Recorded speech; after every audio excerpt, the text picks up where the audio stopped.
Salaamaaleykum sama gars yi jaar nañ leen bu wér a wér je salue tout le monde. Chose promise, chose due. Alors hier je vous avais parlé d'une petite surprise et d'une nouvelle à vous partager. C'est cette dernière qui a fait qu'on a décidé de faire cette direct pour faire une annonce de façon officielle à nos chers abonnés, à nos chers collaborateurs, à nos fidèles internautes qui nous regardent tout le temps et qui nous suivent et qui demandent tout le temps de nos nouvelles et qu'on suit aussi à travers l'entrepreneuriat et tout. Alors là, je ne vais pas tergiverser, c'est une annonce que je voulais faire. Euh, je profite déjà du mois béni de Ramadan pour vous implorer et voilà, à formuler des prières et des doigts à notre rencontre et aussi mm, à l'objectif qu'on s'est fixé durant l'année 2023. Alors, je vous annonce de façon officielle que ma société dénommée Imam Allah Lana Service, société unipersonnelle à revenu limité, donc a été mise en route et il démarre de façon officielle ses activités. Alors, la société Imam Allah Lana Service, SARL, œuvre dans différentes activités. Hein, et voilà, pour chaque activité, je vous ferai, Inch'Allah, une vidéo détaillée. J'en profite juste pour déjà vous l'annoncer. Lorsque vous aurez besoin de tout ce qui est voiture de location, pour vos déplacements, pour vos vacances parfois, pour vos, voilà, parfois nga xaw ànd ak soit soxna si wala nga ànd ak les enfants xam nga génn dem fenn parfois nga dem Île du Saloum parfois nga xaw a doxantu tuuti. Il y en a aussi qui à Dakar durant les week-ends ou bien durant les jours ouvrables ils ont besoin de louer des voitures pour pouvoir vaquer à leurs besoins. Donc je vous annonce de façon officielle que nous avons des voitures qui sont disponibles pour vous accompagner. Alors comme ni ñu wax rek li ëpp solo li ëpp solo ci boo amee li nga xam ne mooy ay naataango li ëpp solo ci boo amee ay xarit li ëpp solo boo amee ñoo xam ne da nga bokk ak ñoom mbir c'est pas de leur donner de l'argent comme je le dis lorsque tu veux soutenir le business d'un proche voilà il y a diverses manières de le soutenir. Il y a diverses manières de le soutenir. Amul problème Khadim yaa ngi kaañoo de. Ok, y a pas de souci, c'est le volume. On va essayer d'augmenter le volume, c'est pas un problème. C'est pas un de koor gi jàpp ma de. Koor gi jàpp ñu, c'est pas question de corps. Waaye leen kaañoo bi. Bon, alors, xalaat ñu ngi jéem a réajuster volume bi. Peut-être ñu gën a jege micro bi. Maintenant, après, vous allez nous dire hein, si le volume il est bon ou pas. Waaw, volume bi su baaxulee ngeen wax ah. Koor gi certes metti na waaye xam ngeen ni ñun dañoo ñeme ñun koor dañ koy gérer. Koor yi njaayeen yeeg jengeen yeeg kii nu mu tudd sax gaa yooyu ñoo ragal koor waaye du ñu naa dañ koy gérer ñun ay guerrier lañ. Bon je disais tantôt ah jégalu ah volume bi j'espère que léegi mi ngi baax sëñ Xaadim volume bi mi ngi baax léegi wala soxna Binta volume bee ngi baax. Ah Khadija yaa ngi kaañoo de.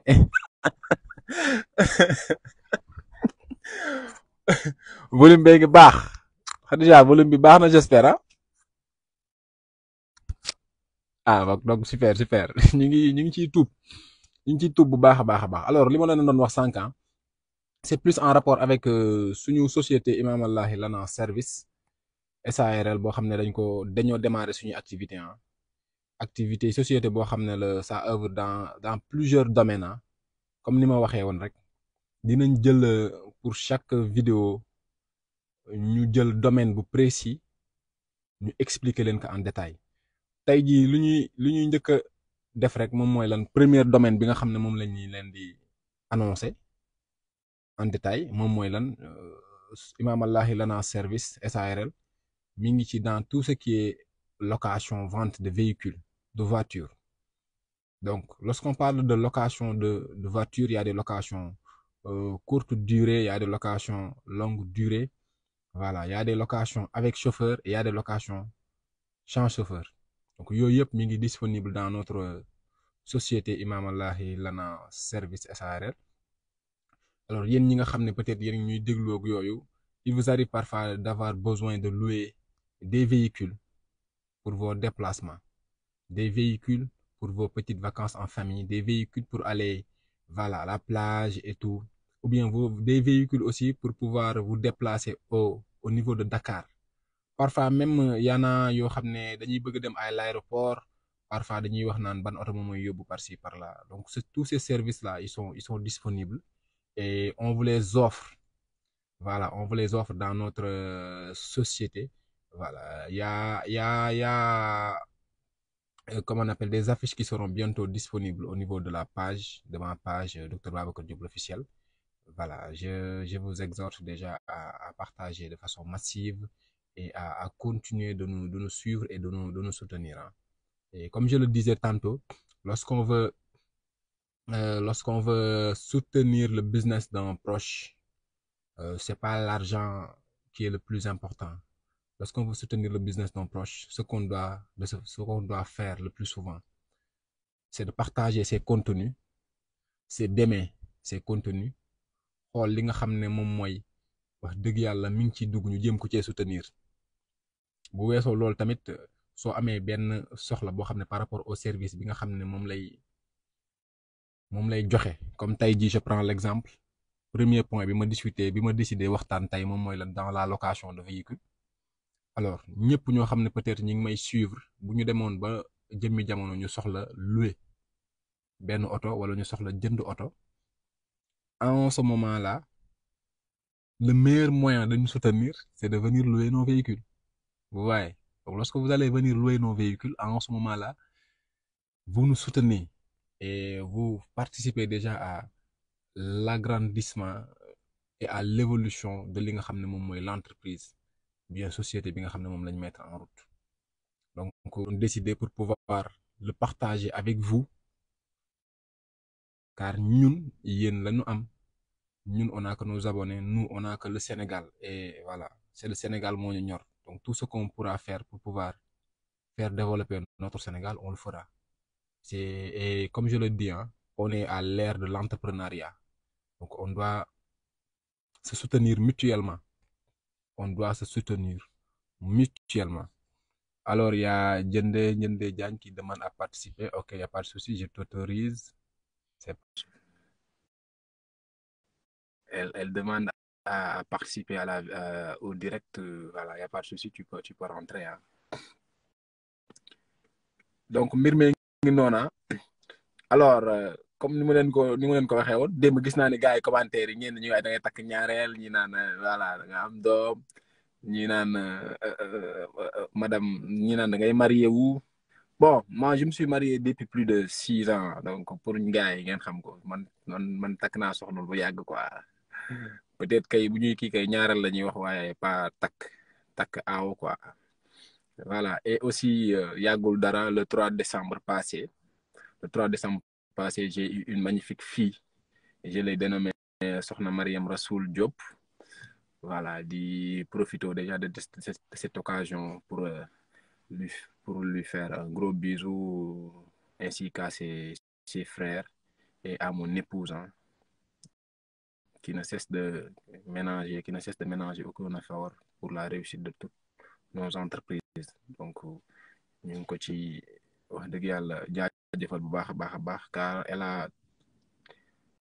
elle a beaucoup contribué par rapport à ce qu'on est devenu aujourd'hui.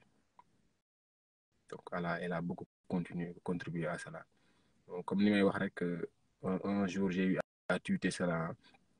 Je vous ai dit qu'avoir aussi une bonne femme fait partie. Avoir une bonne femme fait partie, comme on appelle, de l'investissement. Lorsque vous voulez investir aussi, pensez à investir euh, sur le fait que, sur le fait d'épouser des, des femmes qui valent la chandelle, quoi. Voilà, jigéen ñi bari nañu loolu waaye wute nañu. Voilà, góor ñi tamit comme ni ma koy waxee góor ñi tamit bari nañu lool waaye wute nañu. Kon yéen soxna yi tamit yéen ñi nga xam ne peut-être da ngeen di nekk nañu suivre vous savez très bien ce que je dis góor ñi bari nañ waaye wute nañu.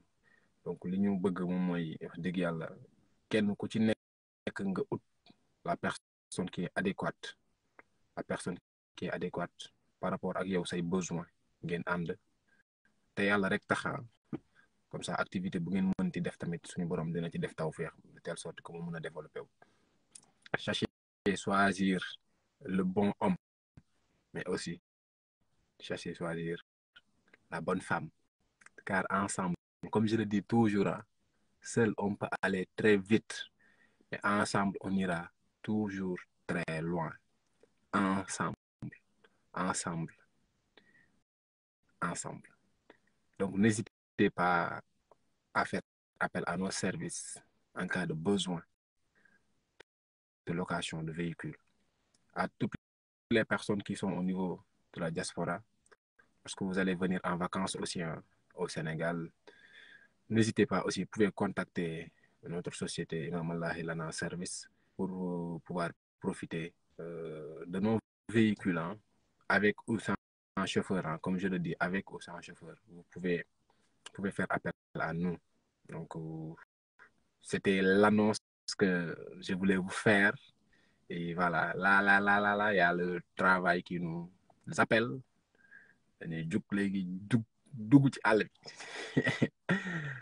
dóor waar waaw dóor waar sa life kenn du la ko régleel lorsque tu te mets des limites loolu yow la concerné exactement bu dee da nga bëgg am fenn foo jëm mais fi nga jëm da nga koo ragal day metti rek waaye doo fa àgg mais bu dee dafa am fenn foo xam da nga fa bëgg jëm mais fi nga jëm de un xam nga ko de deux yoon wi nga war a jaar pour mën a àgg incha allahu rabbi ñeme nga ko tamit donc tu ne vas faire que foncer.